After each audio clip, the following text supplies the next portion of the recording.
인사합니다. 안녕하세요. 예. 6월 달에 처음 뵀습니까? 예. 6월 달에 처음 뵀잖아요. 6월 언제 뵀습니까? 안 뵀잖아요.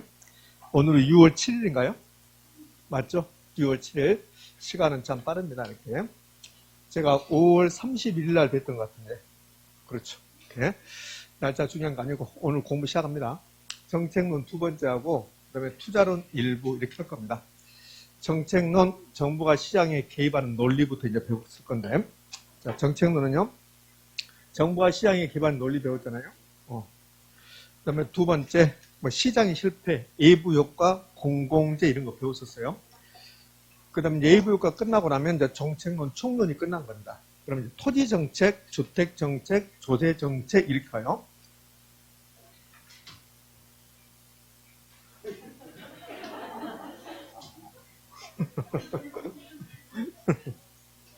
그냥 왔다 간 거예요. 수업 열심히 하고 있는가 좀 보고 온 거예요. 그럼. 네. 그래서 이제 토지 정책을 이제 배웠는데, 토지 정책에서 다 하지 않았습니다. 토지 정책은 단독문제 나올 수 있는 게 있고, 지문 나올 수 있는 게 있다. 단독문제 나올 수 있는 게 지역지구제, 그 다음에 토지은행제도, 개발권, 양도제, 여기까지가 단독문제 나올 수 있는 겁니다. 그럼 지역지구제, 그러면 이제 지난주에 배웠는데, 지역지구제, 그럼 저에게 배울 수 있는 것은 부예부가를 제거, 감소시킨다. 이 말이 가장 중요하고, 그 다음에 저에게 배울 수 있는 것은 거의 없습니다. 이제 부예부가 제거, 감소. 그 다음에 지역지구제 문제점. 지역지구제 문제점은 여기 1번하고 2번인데 1번하고 2번 똑같은 말이에요. 3번까지 볼 필요 없어요. 개발 가능 지역으로 지정되면 땅값 올라가죠. 근데 보존지역으로 지정되면 땅값 떨어지죠. 어느 지역은 집가 상승, 어느 지역은 집가 하락. 그럼 형평성이 맞아요, 안 맞아요? 안 맞다. 이게 이제 문제점이에요. 그리고는 저에게 배운 것은 끝났고 이제 공법선생님한테 배우는 내용. 국토의 계획 및 이용에 관한 법률. 그럼 국토의 계획 및 이용에 관한 법률에서 용도 지역, 용도 지구, 용도 구역이 지역 지구제. 그럼 용도 지역은 중복되지 아니하게 용도 지역은 도간 농자. 도간 농자에서 도시지역을 주로 물어봅니다. 도시지역은 주상공록. 도시지역은 주상공록. 이 중에서 주거지역 물어봤습니다. 상업지역, 공업지역, 녹지지역을 물어본 적이 없어요. 그러니까 부동산을 개론해서만.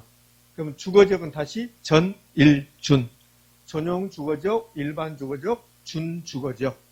이 중에서 준주거지역 아직 물어본 적이 없고 전용 주거지역과 일반 주거지역을 여러분이 구별할 수 있는 것을 한 4번 정도. 전용 주거지역 양호한 주거환경, 일반 주거지역 편리한 주거환경. 그래서 4글자 전, 양, 일편 이렇게 외운다고 그랬어요.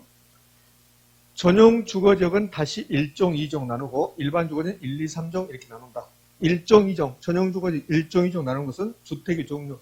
1이면 하나, 단독주택, 2면 공동주택. 일반 주거지역은 1, 2, 3종으로 1, 2, 3 주택의 층수. 1, 2, 3 중에서 1이 가장 낮으니까 저층. 그 다음에 2는 가운데니까 중층, 3은 중고층. 그러면 끝난 거죠. 자, 이제 도시군 기본계획과 도시군 관리계획을 여러분이 구별할 수 있는가? 도시군 기본계획은 기본적인 공간구조, 장기발전 방향 요것만 기억하고 도시군 관리계획 내용은 책에 있는 거 기억할 필요 없습니다. 어차피 여기서 시험에 나오면 그럼 도시군 관리계획 내용 쭉 나오는 거 쭉 나온다고 그러고 그럼 다 안 나와요. 그럼 얘를 도시군 기본계획을 도시군 관리계획이라고 이제 바꿔줄 거라고. 도시군 관리계획이란 기본적인 공간구조, 장기발전 방향 이렇게 줄 거라고. 그럼 OX, X 이 두 개 묶어서 뭐라고 그래요? 도시군 기본계획과 도시군 관리계획 묶어서 뭐라고 합니까? 도시군 계획. 도시군 계획에는 두 가지가 있다는 거야. 도시군 기본계획과 도시군 관리계획. 그럼 광역도시계획도 배웠죠. 광역도시계획. 광역도시계획은 도시군 계획이 아니다? 아니다. 광역도시계획은 도시군 계획에 속하지 않는다. 이거 하나 하고 지구단위 계획이 나오면 그러면 도시군 계획 수립 대상 지역 전부 일부를 대상으로 한다? 그럼 이제 다 끝난 거죠. 그러면은 이제 이런 것도 제가 이야기했는데 요 준자 들어간 거 용도 지역에서 준자 들어간 게 2개 나온다. 준주거지역하고 준 준상업지역은 없고 준공업지역 이렇게 두 가지가 있다. 준상업지역이란 건 있습니까? 없습니까? 없다는 거. 준상업지역이라는 용도지역은 없다. 준상업지역, 용도지역 없습니다. 그건 준상업지역 없다. 이거 하나 기억하시고, 상업지역은 몇 개로 나눠집니까? 상업지역 4개로. 중, 일, 유, 군. 중심상업지역, 일반상업지역, 유통상업지역, 근린상업지역. 됐죠? 자, 이렇게 해서 이제 지역지구제 이제 마무리됐습니다. 지역지구제가 마무리되면, 그러면 토지은행제도. 토지은행제도에서 시험에서 가장 많이 나왔던 게 우리나라에서 시행하는 정책, 시행하지 않는 정책, 얘도 나오지만 더 나오면서 잘 나오면서 이거 뭐예요? 직접 개입, 간접 개입, 직접 개입. 토지은행 제도는 직접 개입. 토지 비축 제도. 한국토지주택공사에서 업무를 하고 있다. 그럼 토지은행 제도의 목적은 두 가지. 미래의 공공용지를 제때 공급할 목적. 또는 토지시장의 수요 공급 조절. 그래서 이 토지은행 제도에서 시험에 가장 잘 나온 것은 여기까지 가장 잘 나와요. 장래에 필요한 공공용지 온화한 공급과 토지시장의 수급 조절을 통한 집가 안정을 목적으로 A까지. 이게 이제 목적이요. 저렴한 가격으로 토지를 확보하는 제도인데 그것은 직접 개입이다. 우리나라 시행하고 있습니까? 시행하고 있다. 그럼 끝이에요. 여기 비축 대상 요거 자세하게 나오지 않을 거니까. 자, 그럼 여기까지 지난주에 공부가 됐어요. 개발권 양도제라는 것을 지금부터 이제 공부할 거예요. 오늘은 이제 여기서부터 개발권 양도제. 그럼 개발권 양도제 가장 시험에 많이 나왔던 말이 무슨 말입니까? 71쪽에 개발권 양도제 가장 많이 나왔던 것은 우리나라 시행하지 않는 제도다. 우리나라 시행하지 않는 제도다. 이게 개발권 양도에 있어서 가장 시험에 잘 나온 거예요. 시행합니까? 시행하지 않습니까? 시행하지 않는다. 그럼 개발권 양도제는 요 정부의 재정 부담 없이 규제지역의 손실을 완화시켜주는 것이 제도다. 시행하지 않는 제도다. 1번. 그 다음에 정부의 재정 부담 없이 규제지역, 다른 말로 보전지역 손실을 완화시켜준다. 보다고. 그 다음에 토지 소유권 주는 게 아니라 개발권 주요. 개발권입니다. 개발권을 부여한다. 토지 소유권 주는 게 아니라 개발권 준다. 개발권 부여한다. 그래서 개발권을 팔기 만든다. 그 정도 하시면 돼요. 자, 제가 설명을 해보면 여기 1단의 지역이 있는데 이 지역이 이렇게 나눠져요. 여기는 보전지역을 다른 말로 뭐라고 합니까? 보전지역을 규제지역. 이거는 개발지역, 개발 가능 지역 이렇게 지정이 됐다고 봐요. 이게 지금 지역지구제거든요. 그럼 지역지구제가 시행됐습니다. 보전지역 토지 소유자들은 땅값이 올라갈까 떨어질까? 떨어지겠죠. 보전지역의 토지들은 여기에 갑이 토지를 하나 가지고 있다. 근데 보전지역은 여기까지 개발을 가능한데 이 부분 개발할 수 없습니다. 이렇게 막는단 말이에요. 개발 안 됩니다. 이렇게 막아요. 그럼 개발 안 되게 막았으니까 보전지역 토지 소유자들은 땅값이 떨어지죠. 이제 손실이 발생해요. 이 손실을 이제 우발 손실이다 이렇게 표현해요. 우발 손실. 뭐 우발 손실의 뜻을 물어보잖아요. 갑자기 손실이 발생했다. 갑의 노력과는 상관없이 갑이 어떤 잘못도 없었는데 정부가 보전지역으로 지정되는 순간 땅값이 떨어졌다. 그래서 갑자기 손실, 우발 손실이 발생했다. 근데요, 개발지역으로 지정되면 이 개발지역의 토지 소유자가 이제 을이 있는데 이 을은 여기까지 개발할 수 있다. 그러면 이 부분 보전지역은 개발 못하게 막았어요. 근데 개발지역은 이 부분이 개발 가능하다. 자, 이렇게입니다. 그러면 이 개발지역 토지 소유자들은 개발 가능하니까 땅값이 올라가요. 그래서 우발 이익이 발생하죠. 이게 형평성이 맞습니까? 안 맞습니까? 안 맞죠. 이게 지역지구제의 가장 큰 문제점. 토지 소유자 간의 형평성이 맞지 않는다. 보전지역은 땅값 떨어졌죠? 개발지역은 땅값 올라갔지. 이게 형평성의 문제가 발생하고 있어요. 그러면 이 손실 어떻게 할 것인가? 이 손실을 없애고 여기 이익을 없애야만 형평성이 맞아요. 그러면 보전지역의 손실을 완화시키기 위해서 보상금을 주는 게 아니라 만약에 국가가 보전지역 토지 소유자들에게 용도지역을 개발지향으로 지정해서 미안합니다. 땅값 떨어져서 그래서 보상금 줬다. 그럼 손실을 완화시켜 줬어요. 그런데 그 옆에는 개발 가능해서 땅값이 올라가거든. 그럼 형평성이 안 맞는 거라고. 여러분이 값을 이 토지를 가지고 있다고요? 보전지역 지정됐습니다. 땅값 떨어졌어요. 국가에서 손실 보장해 줬어요. 미안합니다. 그 손실 보장. 그렇다고 해서 형평성이 맞는 건 아니거든. 보전지역 토지 소유자들은 손실은 없어졌어요. 근데 개발지역 토지 소유자들은 개발이 이루어져서 땅값이 올라가거든. 그럼 형평성이 맞아요? 안 맞아요? 안 맞지. 제가 이거 할 때 이렇게 했잖아요. 우리나라 사람들은 배 고픈 것은 참는데 배 아픈 것을 못 참는다. 그잖아요. 나는 손실이 없어요. 보상 받았으니까. 내가 이 토지 가지고 있어요. 보존재개. 국가가 미안하다 그러면서 손실 보상금 줬어요. 그럼 나는 손실이 없죠. 근데 그 옆에 내 친구는 개발 가능 지역에 땅이 있어서 개발해서 땅값이 올라갔잖아요. 그럼 배 아프지. 그럼 형평성이 맞지 않는다고. 그러면 형평성이 맞으려면 이 손실을 없애버리고 이러면 이익도 없애야 돼요. 그래야만이 형평성이 맞는다고. 이렇게 하겠다는 소리예요. 그럼 어떻게 할 건데? 개발권 줌으로써.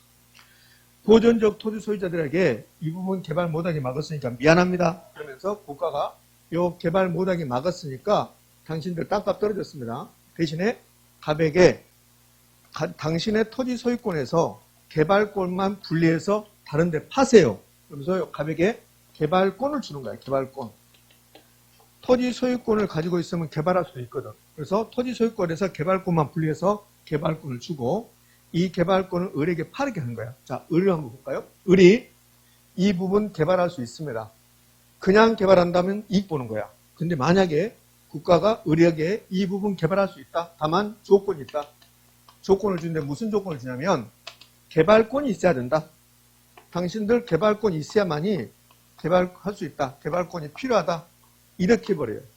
그럼 개발권이 필요하다. 이렇게 해버리면 을은 이 부분 개발할 수 있지만 개발권이 없으면 개발할 수 있다 없다? 없어요. 그러니까 개발권이 없으면 개발 불가능하단 말이에요. 그럼 이익복도 보는 거 없죠. 만약에 개발권 없이 개발한다. 개발권 없이 개발한다. 그럼 이익 보는 거라고. 그러면 개발권이 필요하다. 개발권을 가져와서 개발해라. 그럼 이익 보는 게 없었잖아요. 그치? 그래서 이 갑이 개발권을 을에게 팔아요. 이렇게. 양도. 그다음에 을은 이 개발권을 갑에게 사온데 갑에게 현금을 지급해요. 현금을. 그러면 이 구조를 유심히 보면 그럼 을은 이 부분 개발하는데 공짜로 개발한 게 아니라 현금을 주고 개발권 사와서 개발했어요. 그럼 이익이 있습니까? 없습니까? 없죠. 없다고. 만약에 개발권 없이 개발했다면 이익 보는 거라고. 근데 현금 주고 개발권 사왔으니까 이익이 없어졌어요. 그 다음에 보존적 토지 소유자들은 이 부분 개발 못하게 막으면 손실이 발생했을 건데 대신에 개발권 주고 개발권 팔아서 현금 들어왔어요. 그럼 손실이 없어졌죠. 이렇게 하겠다는 게 개발권 양도제입니다. 그럼 다 끝났죠. 개발권 양도제는 우리나라에 시행하지 않는 제도다. 그럼 어떻게 할 건데? 보존적 토지 소유자들에게 개발권 주고 그 개발권을 팔므로써 손실을 완화시켜 주겠다. 그래서 개발권 준다. 토지 소유권 주는 게 아니라 개발권 준다. 개발권을 부여한다. 그럼 정부의 재정 부담 없이 보존적의 손실을, 규제적인 손실을 완화시키는 제도가 뭐다? 개발권 양도제다. 다 끝났습니다. 그 말이 이게 쭉 들어가 있는 거예요. 자, 보자고요. 지역주거제 실수로 인한 토지 소유자 간의 형평성의 문제를 완화하기 위한 방법으로 정부의 재정 부담 없이, 이건 정부 재정으로 그러거든. 개발권 양도제는 정부의 재정으로 보존적의 손실을 완화시키는 제도이다. OX, X. 정부의 재정 부담 없이 이렇게 규제적 손실을 완화시킨다. 어떻게? 개발권 줌으로써. 시행하지 않는 제도다. 보존적의 손실을 개발적의 이익으로 시장기구를 통하여, 이 말이 개발권을 사고팔므로써 시장기구를 통했단 말은 정부의 재정 부담 없이 그들이라고 손실 완화하는 제도다. 토지 소유권과 개발권을 분리하여 보존적의, 다른 말로 규제적의 토지 소유자에게, 갑에게 토지 소유권 주는 게 아니라 개발권을 부여하고 시장기구에서 개발권을 양도하여 손실을 완화시키는 제도. 그럼 이제 개발권 양도제에서 중요한 말은 다 끝났고 하나 더. 혹시 이거 기억난가 봐요. 용적률하고 개발권 양도제는 지하공간하고 관련이 있다 없다? 없다. 그랬잖아요. 첫 번째 시간에 토지의 공간성, 부동산의 공간성을 하면서 토지는 수평공간도 토지다. 공중원 토지다. 지하공간도 토지다 그랬어요. 그럼 지상권이라는 것은, 지상권이라는 토지 관련 제도는 수평공간하고 관련되어 있고 공중과 관련되어 있고 지하하고 다 관련되어 있다. 근데 용적률이란 말이 들어가면 지하하고는 관련이 있다 없다? 없다. 용적률이 들어가면 지하하고 관련이 없다. 이러면 했다고. 그 다음에 개발권 양도제도 지하하고 관련이 있다 없다? 없다. 그래서 지하공간하고 관련이 없다. 지하공간하고 관련이 없다. 자, 그 부분 처음 보는 것처럼 그런 눈빛을 보이는데 제가 가서 확인시켜 드릴게요. 자, 책 페이지 수 몇 페이지냐면 11쪽입니다. 11쪽을 좀 보게요. 11쪽을 보면 그러면 가장 밑에 3번 부동산 소유권의 범위가 나와요. 그 부동산 소유권의 범위가 나오면서 그 바로 위에 동그라미 5번이 나오고 그 바로 위에 니은 보면 개발권 양도제, 용적률 인센티브 제도는 공중공간 활용 방법이다. 그 밑에 지하공간 활용과 X 써놨죠. 그럼 개발권 양도제는 지하하고 관련이 있다 없다? 없다. 이렇게. 자, 끝났습니다. 개발권 양도제 끝. 책에는 요 4번 말고 5번, 6번도 있어요. 5번, 6번도 있는데 4번까지만 보는 겁니다. 자, 이제 기타 토지 정책입니다. 기타 토지 정책. 그러면 토지 정책은 무수히 많은데 겨우 이제 3가지 배웠어요. 기타 토지 정책도 엄청나게 많죠. 공법 선생님께서 말하는 하나하나가 전부 다 기타 토지 정책입니다. 중개사 선생님께서 말하는 것, 토지 관련 다 정책입니다. 토지 정책. 기타 토지 정책은 얘는 지문 나오는 거야. 지문. 그러니까 단독이 나오지 않고 토지거래 허가구역. 우리 부동산을 결혼해서 토지거래 허가구역에 관한 설명이다. 옳은 거 틀린 거 이렇게 내지 않는단 말이에요. 그래서 중개사법에서 내는 거고 얘는 지문 주는 거야. 그럼 이 부분을 설명내려면 어떻게 되냐면 우리나라 토지 정책에 관한 설명이다. 옳은 거 틀린 거 그런다고. 그래서 지문 하나, 둘 이런 식으로. 그럼 토지거래 허가구역은 중개사 선생님께서 자세히 수업을 한다고. 교회 오빠 스타일. 중개사 선생님이 교회 오빠처럼 했잖아요. 그걸 안 하나? 안경도 썼지 이렇게. 그렇지. 기타만 잘하면 교회 오빠 완벽한 거 진짜. 자, 그럼 토지거래 허가구역. 부동산을 결혼해서 기억할 것은 여기 국토교통부 장관 다 필요 없어요. 국토교통부 장관 시도지사 얘는 중개사 시간에서 중요한 거고 그러면 부동산을 결혼해서는 토지거래 허가구역은 어디에 지정하는가? 투기 방지입니다. 투기 방지. 그래서 여기 나오잖아요. 토지의 투기적 거래가 성행하거나 지가가 급격히 상승하는 지역과 거래한 우려가 있는 지역 이 지역을 토지거래 허가구역으로 지정하는 거야. 그럼 토지거래 허가구역으로 지정되면 그 지역에서 토지거래할 때 뭐 해라? 허가 받으세요. 이게 토지거래 허가구역입니다. 그 다음에 또 중개사법에서 중요한 건 요거. 자, 지금 제가 하는 말이 O인가 X인가? 요거 중개사법 시간에 배웠어요? 안 배웠어요? 안 배웠습니까? 배웠는데 기억이 없습니까? 아, 그러구나. 배웠는지 안 배웠는지 기억이 없다. 이제는 2차도 조금은 공부를 해야 될 시기가 왔습니다. 그 2차는 공법 열심히 해야 됩니까? 노. 중개사법. 중개사법을 좀 열심히 할 시기가 왔어요. 계속 일자만 하다 보면 시간 푹 가요. 다음 주 저 보게 되면 6월달이 절반 지난 거예요. 다음 주 저 보게 되면. 그래서 시간이 팍 간다고 이렇게. 그럼 이제 7월달, 8월달이 되면 그러면 1차가 얼추 이제 된다고 이렇게. 완벽할 수는 없지만 얼추 돼가. 근데 2차가 이제 막막해지는 거야. 2차는 모의고사 보면 32.5. 뭐 이렇게 나온다. 그 막막해지지. 그래서 2차도 조금은 공부를 이제 점점 조금 해야 돼. 근데 2차 공부하는데 나는 세법 열심히 해야겠다. 여기서 무슨 세무사 시험 보는 거야, 내가? 세법 열심히 하게? 그런 거 아니라고. 중개사 시험은 중개사법이 중요한 거야. 실제라니까요? 그러니까 중개사법을 좀 공부할 필요성이 나타난다. 그럼 이제 중개사 선생님한테 이거 자세히 배웠단 말이에요. 실제로 배웠어요. 근데 여러분이 약간 기억이 없을 거라고. 민법 시간에 자세히 배웠으면 기억이 있다고. 민법 시간에. 그 민법 시간에 이거 배우거든요. 토지거래 허가구역에서 허가 없이 거래가 이루어진다. 유동적 무효 막 그렇게 배웠다. 배웠잖아요. 그치?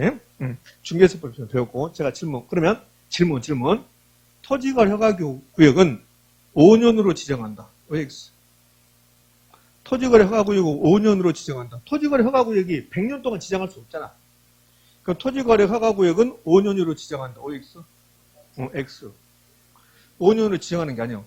5년 이내의 기간을 정하여. 이렇게 나오잖아요. 봐도 모르나? 봐도? 어디가 5년 있습니까? 5년 이내의 기간을 정하여. 그잖아요. 그럼 이 말은 토지거래 허가구역을 5년으로 지정하는 게 아니란 말이에요. 너무나 당연한 거예요. 왜냐면 토지거래 허가구역의 지정 목적이 투기방지야. 그럼 우리 검단이 지금 개발되고 있는데 검단이 개발이 한 1년이면 끝날 것 같아요. 근데 5년 동안 투기적성이 있을 것 같아요? 그렇지 않죠? 그러니까 그 지역의 투기적성이 1년으로 끝날 것 같다. 그러면 토지거래 허가구역 1년으로 지정하면 끝난다고. 왜? 토지거래 허가구역이 지정되는 순간 토지 소유자들에게 거래에 굉장히 불편함을 제약을 주잖아. 그러니까 국가가 제약을 최소화시키기 위해서는 토지거래 허가구역은 이제 2년이면 2년, 3년이면 3년 이렇게 정하는 거지 딱 5년으로 정하는 것은 아니란 말이에요. 5년으로 정한다 그러면 틀린 말이 되는 거예요. 5년 이내의 기간을 정하여. 그럼 검단 신도시가 개발되고 있는데 이 신도시 개발이 앞으로 3년 동안 개발이 이루어져야 되겠다. 그럼 최소한 3년 동안 토지거래 허가구역을 지정해야 되지. 그래서 토지거래 허가구역이 지정되면 그러면 기간이 몇 년이다 정해줘야 돼. 기간이 언제부터 언제까지. 토지거래 허가구역이다. 그럼 토지거래 허가구역이 끝나면, 기간이 끝나면 허가 받지 않아도 될 거니까. 자, 5년 이내의 기간이다. 5년 이내의 기간을 정해서 그러지 5년이 틀리다. 그럼 요건 아마 우리 부동산의 결론에 중요한 게 아니라 중개사법에서 중요한 겁니다. 5년으로 하면 틀려요. 5년 이내의 기간으로. 그 다음에 부동산의 결론에서는 토지거래 허가구역은 투기적 성향이 있거나 집가가 급격히 상승하거나 그러한 우려가 있는 지역을 토지거래 허가구역으로 지정하고 거기서는 허가 받았어요. 이게 토지거래 허가입니다. 토지적성평가제도. 토지적성평가제도는 어느 선생님한테 주로 배웁니까요? 토지적성평가? 공법 선생님한테. 이 토지를 가지고 개발합시다. 아니다. 보존합시다. 이렇게 싸워요. 싸우는 것을 경합한다고 그래요. 경합. 근데 한 20, 30년 전만 하더라도 무조건 개발이었어요. 개발이 우선순위였어요. 그전에는 힘 있는 기관이 개발하다가 한 거 아닙니까? 그래서 국가가 그냥 밀어붙였죠.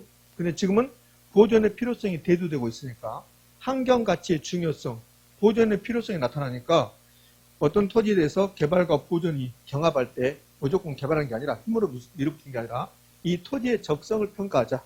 그래서 적성을 평가해서 개발이 가능하다고 나오면 개발하고 아니다. 보존해야 된다. 그럼 보존하자. 이게 토지 적성 평가입니다. 그럼 토지 적성 평가는 어느 경우에 하게 돼요? 토지 적성 평가는 도시군 관리계획 수립하거나 도시군 기본계획 만들거나 그때 기초조사 단계에서 토지 적성 평가를 하게 된다고. 그럼 이렇게 나오잖아요. 토지에 대한 보존과 개발과 보존의 경합이 생겼을 때 이를 합리적으로 조정하는 제도다. 여기까지 하시면 돼요. 그냥. 네, 이는 도시계획 기초조사 단계에서 행하는 평가제도이다. 도시계획이 도시군 기본계획, 도시군 관리계획 이런 거 수립할 때 그때 기초조사할 때 적성평가, 환경성 검토 이렇게 하잖아요. 그때 하는 제도다. 그럼 토지 적성평가 제도가 이제 우리 시험에서 한 2번밖에 안 나오니까 아주 자주 나온 게 아니죠. 지문 나온다고. 그 여기에 나왔고. 그 다음에 토지 적성평가할 때 무엇을 평가하는가? 어떤 것이 내용인가? 적성평가의 내용이 무엇인가? 이 토지가 있는 장소, 입지. 이 토지가 지리산 밑에 있는가? 지리산 중턱에 있는가? 입지, 제주도에 있는가? 입지, 장소. 그 다음에 그 토지의 토양, 앞으로 활용 가능성 등 이런 것들이 내용이다. 그러니까 이 토지 적성평가할 때 장소는 어딘지, 토양은 어떤지, 앞으로 주변적으로 봤을 때 활용 가능성은 어떻게 되는지, 주변적은 전부 다 개발됐어요. 전부 다. 그럼 이 토지도 개발해야 될 가능성이 높아지는 거죠. 자, 그렇게 해서 개발과 보존 둘 중에 하나 선택해 보겠다. 이게 토지 적성평가 제도입니다. 여러분 기억할 것은 개발과 보존의 경합이 있을 때 조정한다. 그 다음에 토양, 입지, 활용 가능성 등이 그 내용이다. 내용은 이런 것을 평가한다는 것입니다. 이제 세 번째 개발 제한구역. 개발 제한구역은 또 의외로 잘 나옵니다. 개발 제한구역 도시군 관리계획으로 결정해서 개발 제한구역 지정합니다. 그럼 개발 제한구역 나오면 그러면 이제 공법 선생님께서는 개발 제한구역에 대해서 좀 자세히 설명합니다. 여기요. 개발 제한구역은 개발 제한구역의 지정 및 관리에 관한 특별 조치법이 있다고. 이 법이 예전에 중개사 시험에서 여기에 들어갔었어요. 공법에서 두 문제를 출제했었는데 이거는 사라졌어요. 중개사 공법 과목에서 빠졌지만 여기 개발 제한구역에 대해서는 여러분들 용도 지역, 용도 지구, 용도 구역, 용도 구역의 개발 제한구역 있잖아요. 그래서 개발 제한구역도 공법 시간에 이제 수업을 자세히 할 거고 시험은 출제합니다. 근데 부동산의 결론은 요거. 개발 제한구역은 도시의 무질서한 확산을 방지한다. 평창을 방지한다. 요거 하나.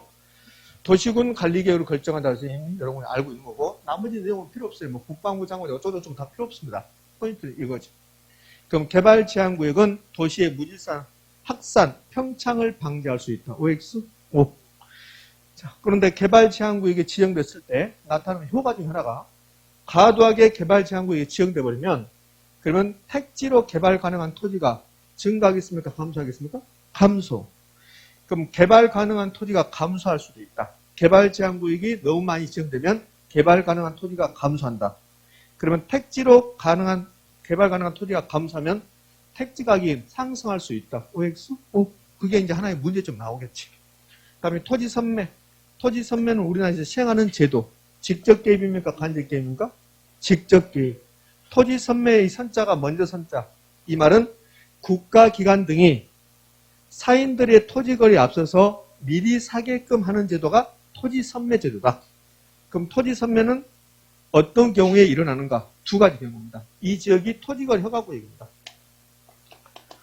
그럼 토지거래 허가구역에서 허가 받아야만이 토지거래가 이루어지죠. 이 토지 거래하겠다고 이제 허가 신청하는 거야. 토지거래 허가구역에서 토지를 거래할 때 매수자, 매도자가 당사자, 양 당사자가 허가권자에게 허가 신청이에요.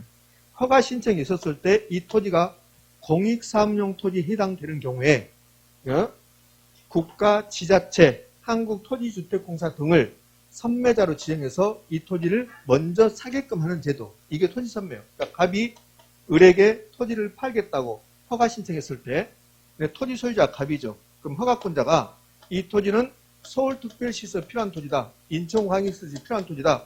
그래서 인천광역시장을 선매자로 지정하고 인천광역시장이 갑에게 연락하는 거야.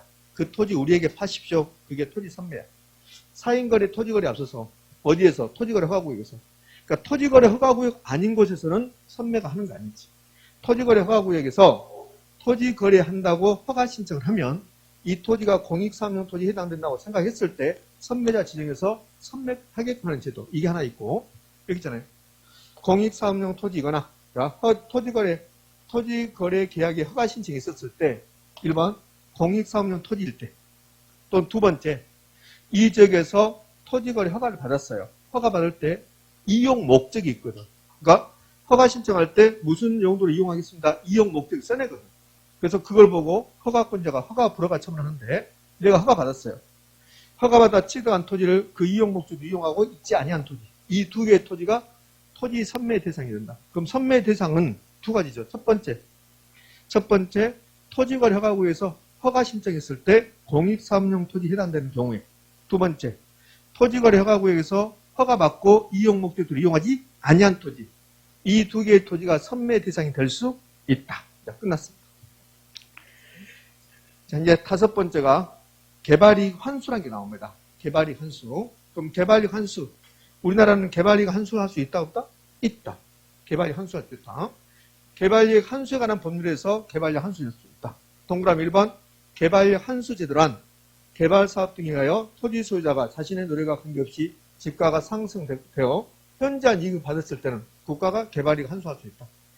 개발이익 환수할 수 있습니까? 이렇게 물어봐. 개발이익 환수할 수 있다.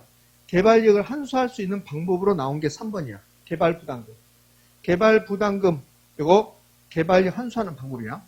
개발부담금이란 개발이익 중에서 이 토지에 대해서 개발이익이 있다. 개발이익 환수에 관한 법률에 따라 여기 시장군수구청장이 부가 징수하는 금액을 말한다. 이게 개발부담금이야. 그러면 개발부담금이 뭡니까? 이것보다는 개발부담금으로 개발이익을 환수할 수 있다 없다? 있다. 이렇게. 그 다음에 2번은 개발이익이 뭔가? 개발이익을 환수할 수 있다 했는데 개발이익이 뭔가? 개발이익은 이 말 찾아야 돼요. 이 말. 정상지가 상승을 초과하여 땅값 올라갔다. 그러면 돼요. 이게 개발이익입니다.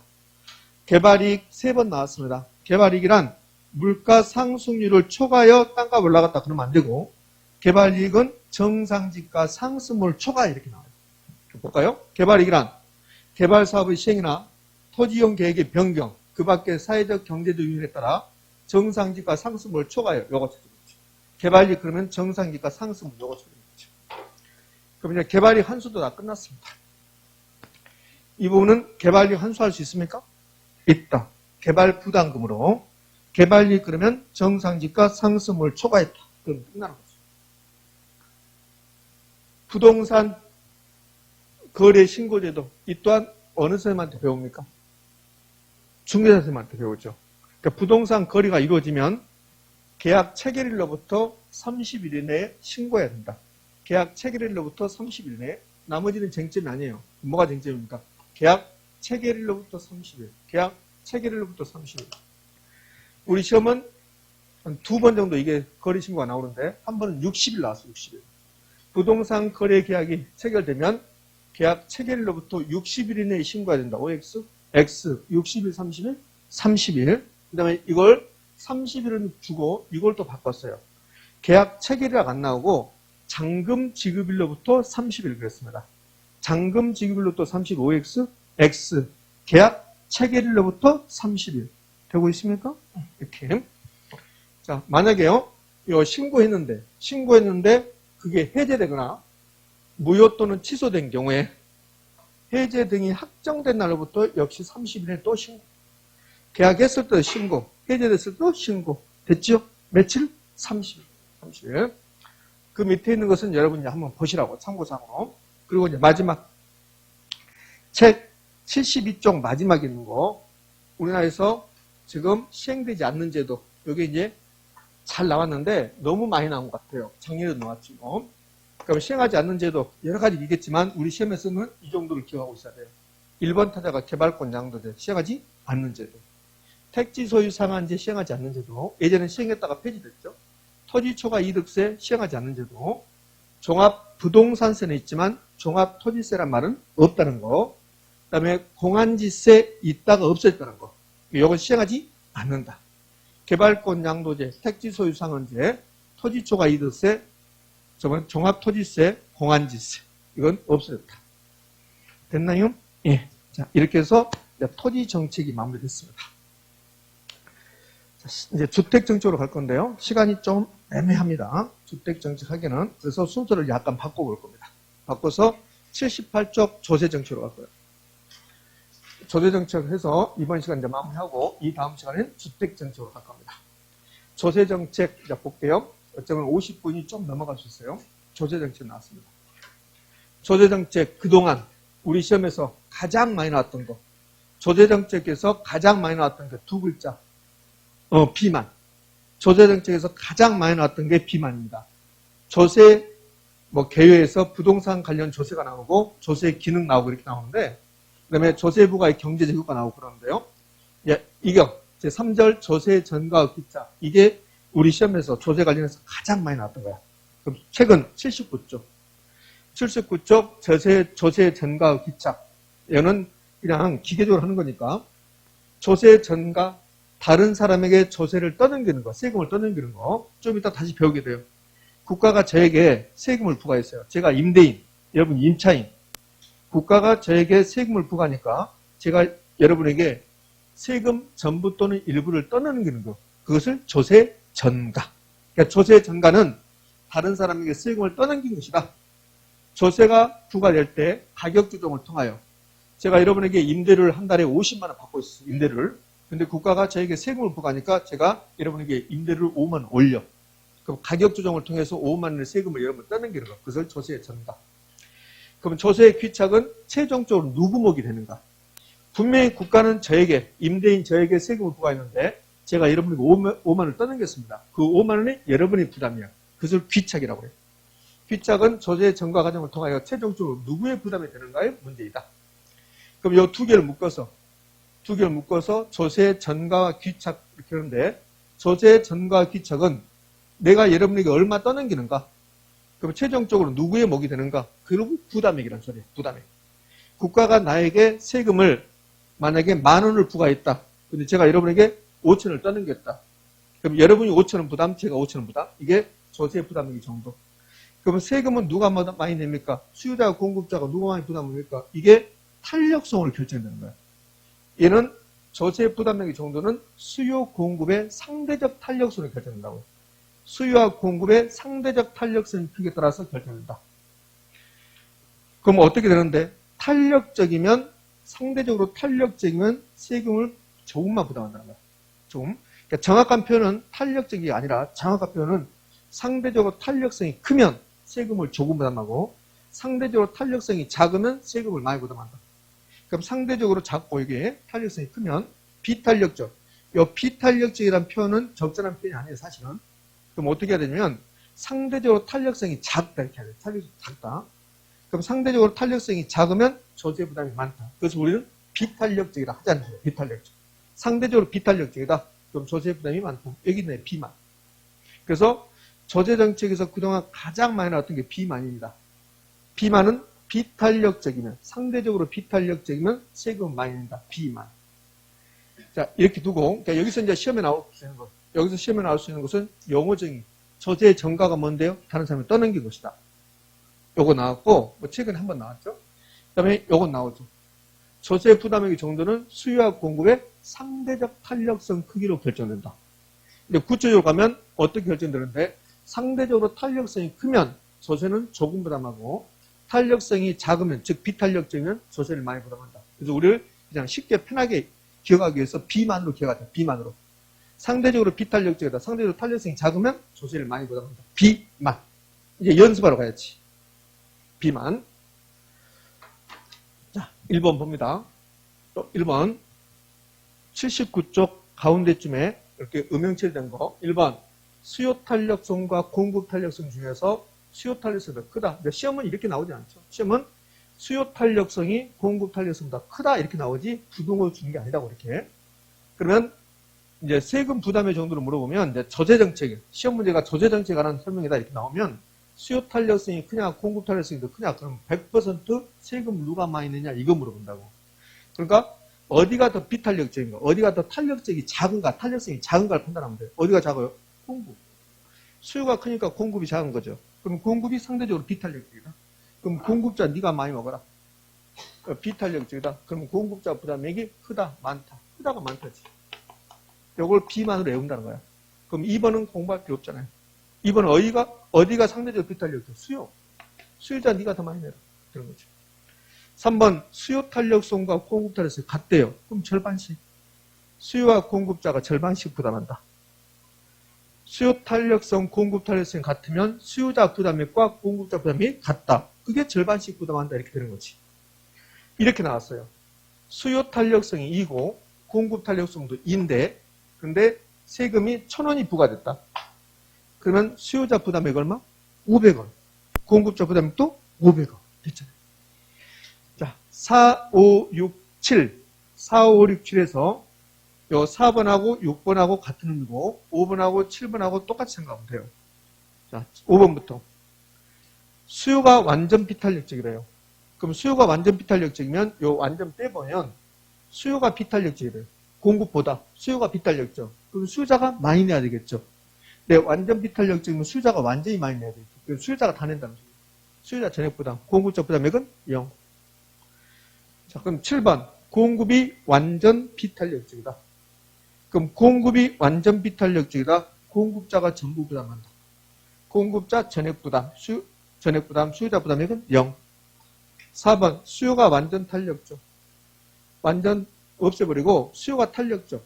비탄력적이면 많이 낸다. 탄력적이면 조금 낸다. 그럼 수요가 탄력적이면 수요자가 조금 낸다. 완전히 비탄력적이면 수요자가 완전히 조금 낸다. 수요자 낸다 안 낸다? 안 낸다. 공급자가 다 낸다.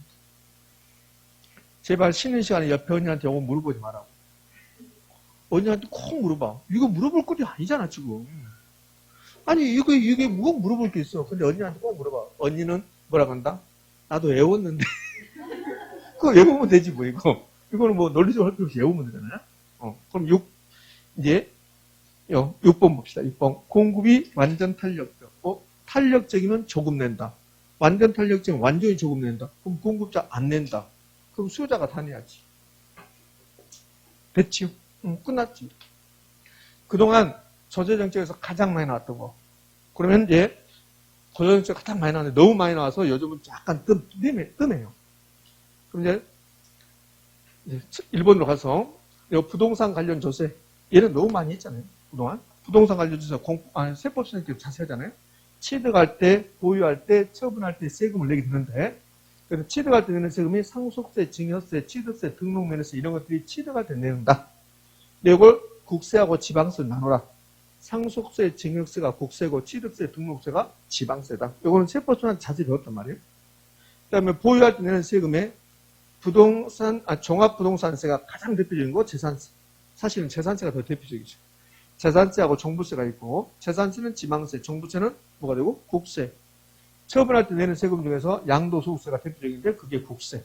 요거 이제 표 하나 기억하고 부동산 조세의 기능, 조세의 역할. 기능이라고 나온 것은 시험에 잘 나온다 안 나온다? 안 나온다. 그럼 기능은 역할인데 세금 가지고 국가가 경기 조절하잖아요. 부동산 경기 침투로 갔으면 취득세를 낮춰라. 양도소득세율도 낮춰라. 경기를 조절할 수 있죠. 지가 안정 투기 억제. 어느 지역에 투기적 성향이 발생하고 있다. 그러면 취득세율 중과세, 양도소득세율 중과세 이렇게 하겠다는 뜻이죠. 그래서 지가 안정 투기 억제할 수 있다. 소득 재분배. 연봉이 5억인 사람은 세금 많이 걷고 연봉이 적은 사람 나눠줘라. 세금 걷어서. 그게 소득 재분배죠.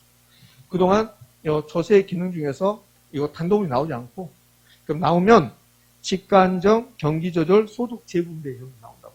최근에 소득 재분배가 두세 번 나왔습니다. 형평성 재고로 나왔는데 요거까지 필요 없어요. 소득 재분배.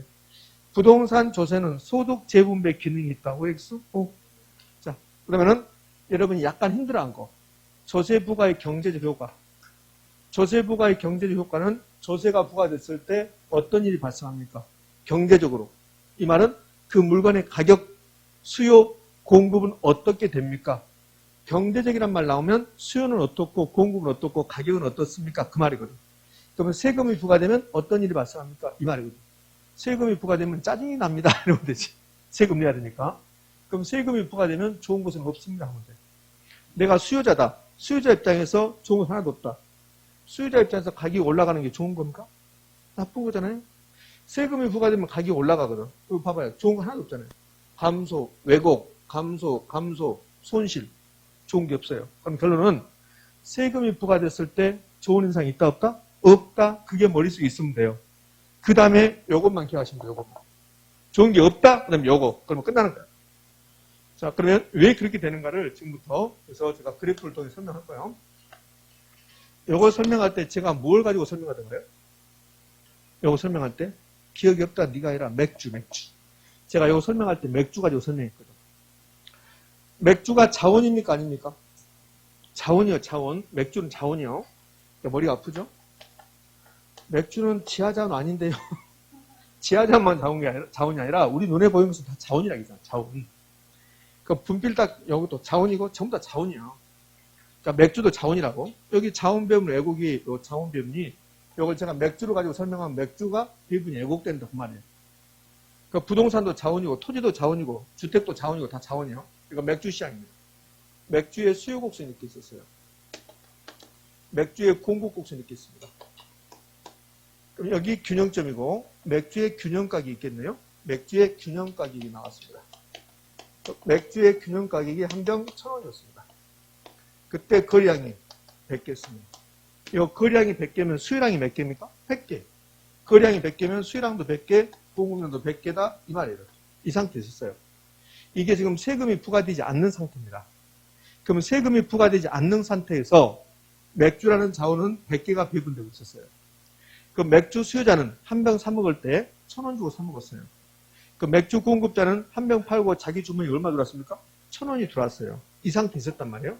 근데 국가가 요 맥주 공급자, 제가 맥주 공급자인데 저에게 당신 맥주 하나 팔 때마다 세금 내세요 한다고. 조세를 100원을 부과해요. 그러면 공급자가 수요자에게 조세 100원 전부 또는 일부를 떠넘겨요. 그것을 조세 전가라고 그래요. 어떻게? 가격 조정을 통해서. 이 맥주 공급자가 수요자에게 세금을 떠넘기는 방법은 맥주 가격이 올리면 돼요. 그 맥주 가격이 이제 올라가면 이 공급 곡선이 상방으로 좌측으로 올라가는 현상이 발생합니다. 그럼 맥주 공급 곡선이 이렇게 올라가요. 이렇게. 그럼 공급선 1번인데 공급선 2번이 된다고. 그럼 공급선 2번이 되는데 1번에서 2번은 이렇게 올라갔는데요. 이 거리가 100원이에요. 100원만큼 좌측으로 옮겨간단 말이에요. 100원만큼. 그럼 새로운 균형점은 어디가 되냐면 이 점이 새로운 균형점이 돼요. 그럼 새로운 균형점에서 가격은 원래 가격보다 올라갔잖아요. 그럼 가격이 상승하죠. 가격 상승. 근데 여기 이제 1060원이라고 한번 해볼까요? 그럼 가격이 얼마 올라갔습니까? 60원이 올라간 거야. 60원이. 가격이 60원이 올라갔습니다. 이렇게 된 거야. 자, 이 거리가 지금 100원입니다. 100원.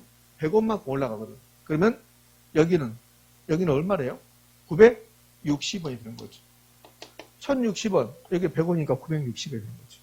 그럼 여기 잠시 멈추고 가격 상승했습니다. 얼마 올라갔습니까? 60원이 올라갔습니다. 가격 60원. 수요량 공급량 볼까요? 세금이 부과되기 전에 수요량 공급량 몇 개 있습니까? 100개. 100개. 그러니까 맥주라는 자원이 지금 100개가 배분된 거야, 이게.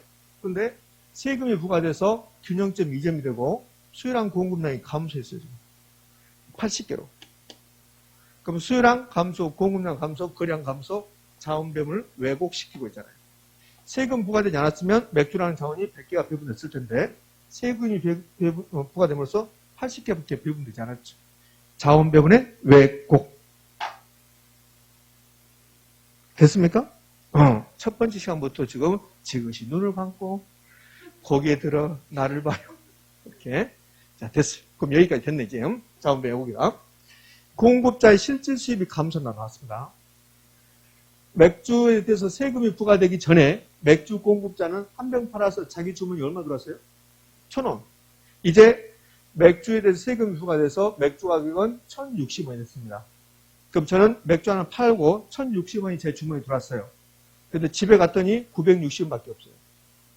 100원은 세금 냈으니까. 그럼 공급자의 실질 수입은 세금이 부과되기 전에는 한 병 팔아서 1,000원. 근데 이제는 960원. 그럼 40원이 어디로 사라졌죠? 공급자의 실질 수입이 감소했어요. 얼마 감소했습니까? 40원. 이 40원 어디로 갔대요? 세금으로 갔다고. 그러면 분명히 국가는 저에게 100원의 조세를 부과했는데 저는 40원밖에 안 내요. 이게 공급자 부담이거든요. 공급자 조세 부담. 공급자 조세 부담이 되는 거야. 그럼 공급자 조세 부담액이 되면 100원에 대해서 40원을 공급자가 냈으면 수요자가 얼마 냈는데요? 60원. 그 60원이 수요자가 내는 거야. 60원을. 그러면 이 가격이 올라가는 게 60원이거든. 그럼 세금이 부과됐을 때 가격이 올라간 만큼 가격이 60원 상승했잖아요. 이 60원만큼 수요자가 세금을 부과합니다. 그럼 세금이 부과되면 일반적으로 가격 상승, 가격이 올라간 만큼 세금을 수요자가 낸다. 나머지를 공급자가 낸다. 됐죠? 그럼 이 경우는 수요자가 40원 내고, 아니 수요자가 60원 내고 공급자가 40원 내죠. 맞나요? 자, 여기서 질문. 자, 분명히 여기서 지금 수요자가 이걸 쓸 필요 없고 수요자가 60원을 부담하고 공급자가 얼마 부담해요? 공급자가 40원을 부담해요. 자, 그럼 질문해 볼게요. 이 경우에 수요와 공급 중에서 어디가 더 탄력적이에요? 어디가 더 탄력적? 좋아. 그럼 어디가 더 비탄력적이야? 수요, 비만. 비탄력적인 사람이 많이 낸다겠습니까? 그럼 얘는 공급이 탄력적이라고. 우리한테 이 정도까지는 안 물어봐. 근데 이제 다른 경제학 시험에서는 이 그림을 주는 거예요. 다른 경제학 시험에서 뭐 공인회계사 이런 거 보면 공인회계사 경제학이 엄청 어렵거든요. 그럼 공인회계사 시험은 이 그림을 주면서 수요자가 세금을 얼마 부담합니까? 공급자가 얼마 부담합니까? 여기 이제 공급자 잉여, 수요자 잉여 감소, 수요자 잉여 감소는 얼마입니까? 공급자 잉여 감소는 얼마입니까? 계산해 주시면 막 그렇게 나오거든. 그러면서 이 그림을 주면서 수요가 공급보다 더 비탄력적일 것이다. 이렇게 준다고. 그럼 어디다 X다? 수요자가 더 비탄력이죠. 수요자가 더 많이 내니까. 자, 그렇게 물어본단 말이에요. 자, 그럼 여기까지 됐습니다. 여기까지. 자, 네 번째. 수요자 잉여와 공급자 잉여를 감소시킨다 그랬습니다. 그럼 수요자는 예전에는 맥주 한 병 사 먹으면서 얼마 냈어요? 1,000원. 근데 지금은 똑같은 맥주를 사 먹으면서 1,060원을 내야 돼요. 그러니까 만족감이 감소한다. 잉여가 감소한다. 공급자의 실질 수입이 감소했죠. 얼마? 40원. 공급자 잉여 감소. 수요자 잉여를, 요 수요자를 소비자라고, 소비자. 요 소비자 잉여. 공급자가 생산자입니까? 생산자 잉여 이렇게 한다고. 공급자 잉여, 생산자 잉여. 감소, 수요자 잉여, 소비자 잉여 감소. 자, 5번이 어려워요, 5번이. 자, 다 끝나갑니다. 이제 5번이 가장 어렵습니다. 자, 그럼 5번. 5번은 사회 전체 경제적 순손실이 발생한다. 여기까지 한번 했어요, 이렇게. 경제적 순손실이 발생한다. 뭔 말인지 모르지만 손실이니까 안 좋다. 그러면 이제, 세금이 부과되면 안 좋은 것만 나타났다. 그러면 되는 거야, 이렇게. 근데 이것도 어려워 죽겠는데, 그 다음에 이어진 게 이렇게 물어봤다고. 그러면 경제적 손실이 발생하는데 수요가 일정하다고 할 때 공급이 탄력적일 때 경제적 손실이 커질 것인지 비탄력일 때 커질 것인지 이걸 또 물어봤다고. 그럼 봐요. 경제적 손실이 뭐냐면 세금이 부과되기 전에 맥주라는 자원이 몇 개가 거래됐어요? 100개. 100개. 그러면 100개가 거래되면 이 큰 삼각형, 이 큰 삼각형이 우리 사회의 만족감이라고 해요. 100개가 거래됐으니까. 100개를 사고 팔았으니까 맥주를. 근데 세금이 부과되면 80개만 거래돼요.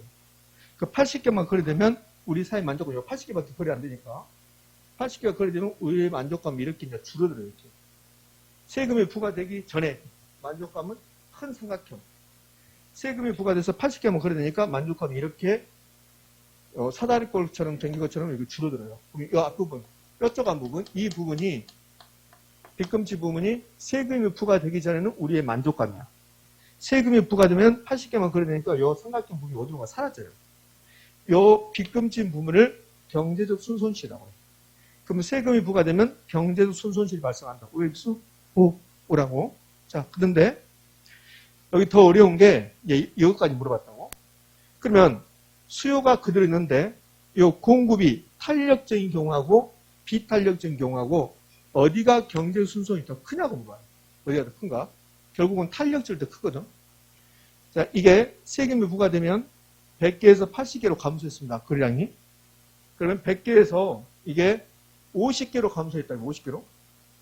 100개에서 50개로 감소했다. 자, 그러면 100개에서 80개로 감소하는 경우하고 1번하고 100개에서 50개로 감소하는 2번하고 1번하고 2번 중에서 어디가 더 탄력적이죠? 2번. 많이 변하면 탄력적이거든. 그 100개에서 80개로 감소했다. 20개만 감소했어. 100개에서 50개로 감소했다. 50개가 감소했어. 100개에서 50개로 감소한 게 탄력적이라고. 그럼 50개로 감소하면 우리 사회의 만족감은 이 사다리꼴 이상이 된 거 요것밖에 안 남아요. 그럼 요 부분이 우리 사회의 만족감이 사라져요. 자, 50개로 감소했습니다. 그럼 요 앞에 큰 삼각형이 우리 사회에서 사라져야 된다. 그럼 80개로 감소했다? 그럼 이 부분만 사라져요. 그럼 탄력적일수록, 공급이 탄력적일수록 삼각형 면적이 넓어져요. 삼각형 면적이 경제적 순손실이야. 그러면 세금이 부과되면 경제적 순손실이 발생한다. OX, O. 근데 그 크기는 공급이 탄력적일 때, 비탄력적일 때? 탄력적일 때. 됐습니까? 이렇게. 자, 이걸 약간 제가 변형시켜 볼게요. 그러면 이렇게 됐어요. 어떻게 되냐면, 공급 곡선이 이렇게 수직선입니다. 완전 비탄력적입니다. 수요 곡선이 이렇게 있습니다. 균형입니다. 균형 가격 1,000원이고 균형 거래량 100개입니다. 공급자에게 세금을 부과해요. 공급이 완전 비탄력적일 때 공급자에게 세금을 부과합니다. 여기는 공급자에게 세금을 부담하니까 공급자가 가격을 올려서 공급성이 이렇게 올라갔어요. 공급이 완전 비탄력적일 때 공급량 변화가 있을까 없을까? 없어요. 공급이 완전 비탄력적일 때는 또 S1번이 S2 그대로 된 거야. 공급성이 안 움직여요. 그럼 가격 올라갔습니까? 안 올라갔습니까? 안 올라갔죠. 그럼 수요자가 세금 냅니까? 안 냅니까? 안 내죠. 가격 올라간 만큼 수요자가 세금 내는 거예요. 그럼 여기는 지금 가격이 안 올라갔으니까 수요자가 세금 내지 않죠. 그럼 공급이 완전 비탄력적일 때, 공급이 이렇게 완전 비탄력적일 때 세금이 부과돼요. 완전 비탄력적일 때 세금이 부과된다 하더라도 가격이 안 올라가죠. 그러면 공급자 전액 부담, 공급자 전액 부담한다. 세금을. 거래량 변화가 있어요? 없어요? 거래량 변화 있습니까? 없습니까? 없잖아요. 거래량 변화가 이루어지면 자원배분 왜곡이에요. 근데 이때는 거래량 변화가 없죠. 그럼 자원배분 왜곡이 있다 없다? 없다. 때문에 왜곡은 나타나지 않는다. 그럼 이렇게 할 수 있죠. 공급이 완전 비탄력적인 경우에 조세가 부과된다 하더라도 자원배분 왜곡은 나타나지 않는다. 세금은 공급자가 전부 다 부담합니다. 지금 1시간이 돼서 여러분 좀 힘들 건데 이제 마지막 한 꼭지 남았습니다. 이 부분은 조세가 부과됐을 때 경제적 효과가 좋은 게 있다 없다? 없다. 그리고 끝난다고. 사회적으로 손실이 발생한다. 그 손실은 수요가 일정하다면 공급이 탄력적일 때 비탄력적일 때 탄력적일 때 커진다. 그러면 끝이라고. 나머지는 할 게 없잖아요. 올라간다. 감소한다. 다 감소한다. 애곡시킨다. 그랬으니까. 자, 마지막에 남은 게요. 양도소득세 동결효과입니다. 자, 책은 이제 몇 쪽으로 가냐면 80쪽에 2번 양도소득세 동결효과야. 양도소득세 동결효과는 이제 두 개의 지문으로 만들어내는데요. 제가 투기를 막 하고 있어요. 부동산을 샀다 팔았다 이렇게 하고 있습니다. 그래서 국가가 투기를 방지할 목적으로 저에게 양도소득세를 중과세해요. 양도소득세가 중과세되면 제가 양도소득세가 무서워서 주택의 공급을 유보시키는 거야. 나 안 팔겠다 이렇게 한 거다고. 이걸 동결효과라고 해요. 양도소득세가 중과세되면 주택의 소유자가 양도소득세를 납부하지 않기 위해 주택의 처분을 기피하는 현상, 이걸 동결효과라고 한다고. 그럼 시험이 이렇게 된다고. 양도소득세가 중과세되면 동결효과가 발생할 수 있다. OX? O. 그럼 동결효과가 발생하면 공급이 감소한다. 그럼 주택가격이 올라갈까 떨어질까? 올라간다. 그거 두 가지. 그럼 2번 봐요. 양도소득세가 중과세되면 주택공급 감소하는 효과를 감소하는 것을 동결효과라고 한다. 동결효과가 발생하게 하면 그러면 공급이 감소했으니까 주택가격이 뭐한다? 상승한다. 이렇게. 끝. 양도소득세가 중과세되면 동결효과가 발생할 수 있다. OX, O. 그렇게 되면 부동산 가격이, 토지 가격이, 주택 가격이 상승할 수도 있다. 끝이죠. 헨리 조지의 토지 단일세 운동은 뭐 큰 의미가 없어요. 나중에 문제 풀이할 때 다 나올 겁니다. 이런 뜻이에요. 헨리 조지는 제가 토지를 50만 평을 가지고 있어요. 50만 평. 그래서 1년에 지대로 5천만 원 수입이 발생하고요. 헨리 조지는 그 지대 수입을 전부 다 불로소도 보는 사람이라고. 헨리 조지가 그렇게 생각하는 거예요. 그래서 헨리 조지는 당신의 지대 수입 5천만 원을 전부 다 세금을 내라. 그러면 나머지 세금은 없어도 국가가 운영될 수 있다. 이렇게 된 거야. 이걸 헨리 조지의 토지 단일세 운동이라고 해요. 토지에서 나오는 지대 수입 100%를 증세할 경우 당신 지대 수입이 5천만 원이야? 5천만 원 다 세금 내.